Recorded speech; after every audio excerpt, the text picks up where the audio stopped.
হেলমেটে এই প্যাডিংগুলোতে অতিরিক্ত ময়লা হয়ে দাগ হয়ে দুর্গন্ধ হয়ে যায়, যেটা মানুষের ফেসের সাথে লাগার কারণে তার অ্যালার্জির সমস্যা হয় এবং চুলে ড্যান্ড্রাফ হয়।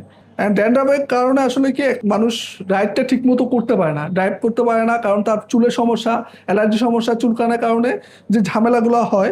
আমাদের আসলে এই হেলমেট ক্লিনিং মেশিনটা আপনার অটোমেটিক মেশিন, এটার মাধ্যমে ওয়াশ করার কারণে দুর্গন্ধটা চলে যায় এবং জীবাণুগুলা নষ্ট হয়ে যায়, জীবাণুগুলো মরে যায়। এই কারণে আসলে কি একটা রাইডারের জন্য খুবই অত্যাবশ্যকীয় হলো যে হেলমেটটা ওয়াশ করা।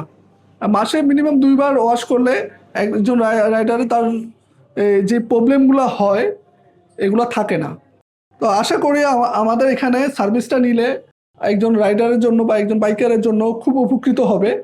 এই যে সমস্যাগুলো এগুলো থাকবে না। আগের থেকে অনেকটা ময়লা চলে গেছে। আগে যেরকম ঘামের দাগ ছিল, দাগগুলো ছিল এখানে, এখন এগুলো দাগগুলো নাই। ভালোই ওয়াশ করে ওনাদের মেশিনের মাধ্যমে, যেহেতু করে সুন্দর করে ওয়াশ করা হয়েছে।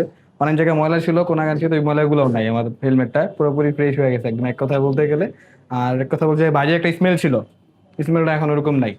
কারণ ওই ঘামের স্মেলের কারণে সবচেয়ে বেশি সমস্যা হয় আমাদের হেলমেট পরলে। না আপাতত ওনাদের অনেকগুলোই মেটেরিয়াল ইউজ করা হয় আপনাদের এখানে মিলিয়ে টিলে। এখন মোটামুটি ভালো ফ্রেশ, এক কথা বলতে গেলে হেলমেট আমার। বিশেষ করে রাইডাররা অনেকে বাসায় ক্লিন করে হেলমেট। আসলে ক্লিন করার কারণে এই হেলমেটটা 2 দিনে শুকায়। শুকানোর কারণে আসলে যে স্যাঁতস্যাঁতে ভাবটা থাকে এটার মধ্যে ব্যাকটেরিয়া ধ্বংস যতটুকু হয় না, আবার এটাতে জন্মায় যায়।